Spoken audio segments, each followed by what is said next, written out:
Hello, once more, welcome back to the cellar. Today we're doing something a little bit different. We're going to be looking at the R6682C Hornby LNER extra long covered carriage truck van.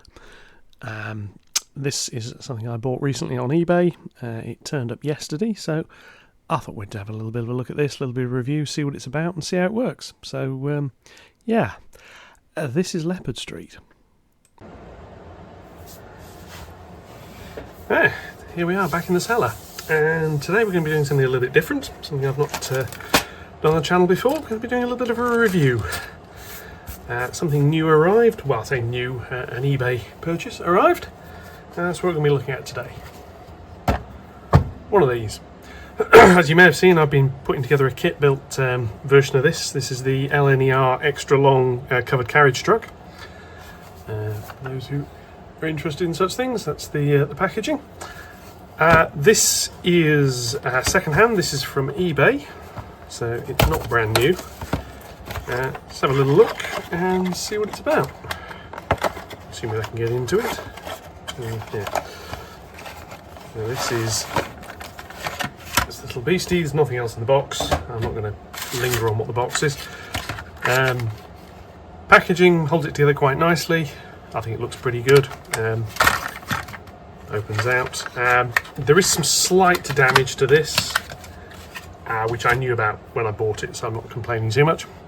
The footsteps on this side in the centre have gone, as has the bottom of the brake lever. If we look at the other side, you can see what it should be.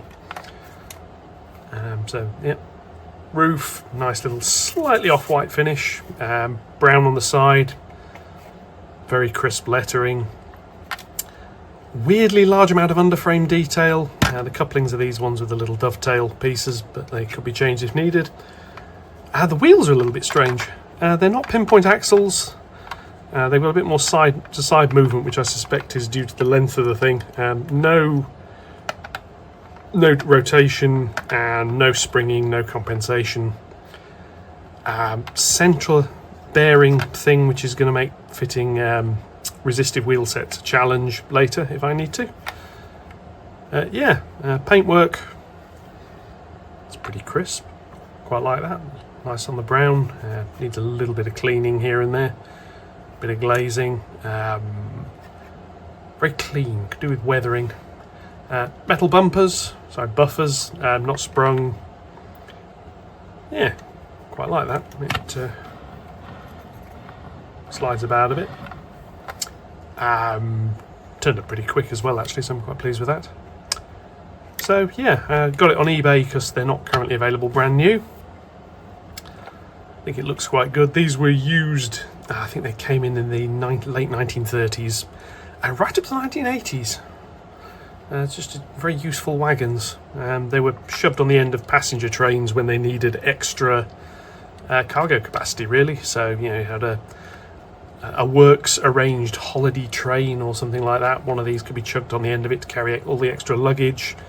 End loading doors, which are the buffers, are come down. These bits folded down or opened up, and then you could put a ramp through so you could load cars into them.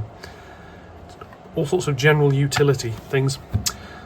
So what we're going to do, I'm going to power the layout up. We're going to switch this on and we're going to run it round and see how we go.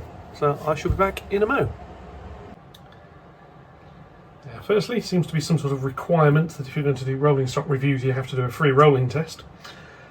So this is the main loops at Leopard Street. So here we are, 1.13% gradient, high this end, low this end. Turn that off, get that out of the way, and we shall see how we go. So what I'm going to do is put this on. It's not the easiest of wagons to rail up, just because of the size of the thing, and see how we go.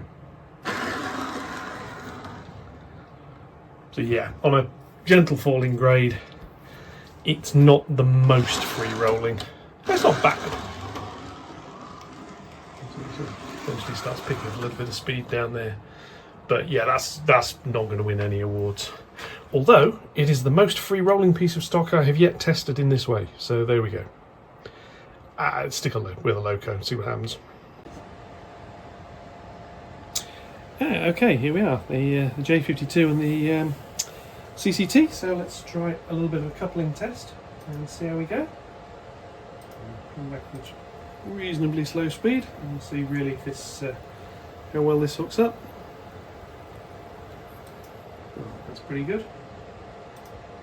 Next up, we're going to go forward and I'm going to bring it back over this diamond and we'll see how well that works. And I do then have a little bit of a torture test with the sharp radius curve I have. Rumbling slowly over that. A little bit out of sight. Right, I shall now throw those points and go backwards over the diamond. This is probably the most awkward piece of track I have.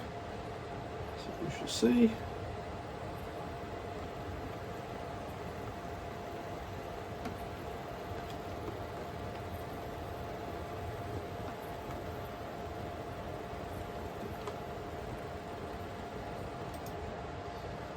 Yeah, it's handling that fine.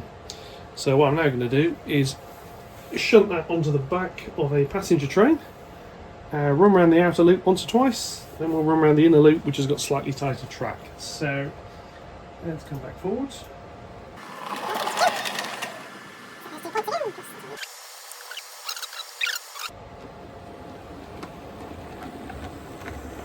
Come.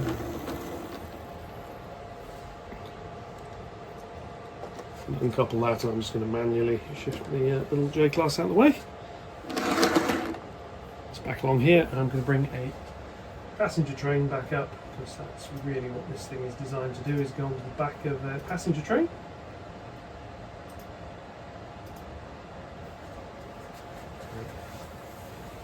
Here, sorry. Here comes a passenger train. One I found earlier, so to speak. Very nice and slowly. Again, I'm curious to see how well this couples at low speed.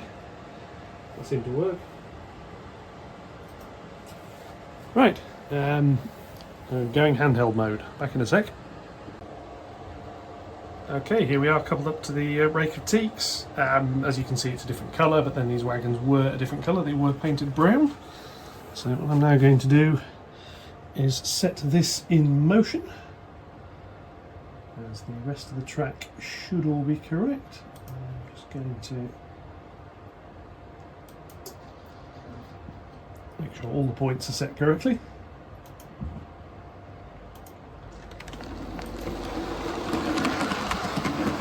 There we go, run off at a bit of speed. Going to follow this around past here. There's a couple of tight curves on Leopard Street. One is over there where we're going to go past now, although the outer track is obviously slightly less tight than the inner. We shall see. Yeah, that's following around quite nicely.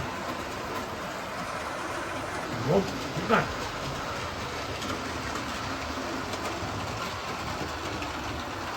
Yeah, I think that looks the part.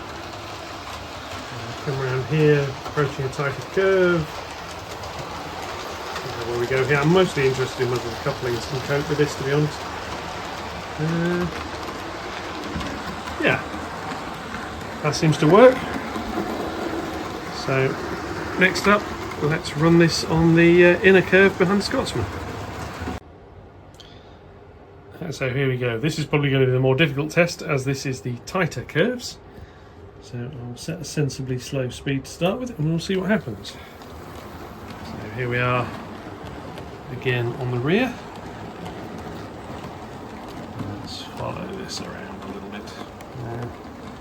Coupled up fairly well, and we shall see how well it copes with what is basically the tightest curve on the layout and the most troublesome. This is the one where the kit-built chassis version of this struggles.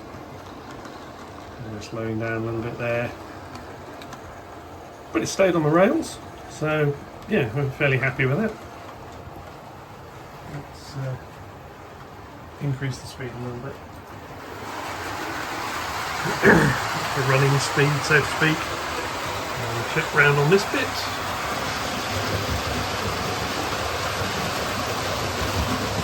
All that bit quite nicely.